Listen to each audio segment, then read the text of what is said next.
kchusoyang ani mkha ini thing no bo o ani isor nungno se ang ka thingyo la chi yak ni ma o ang no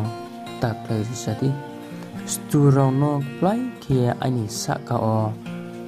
takha ka bra ri khoti nungno asanai no le la chi mai o ki ha no po tak lai sati nungno filie tang nai le la chi no thu kchusoyang ang no sidi krati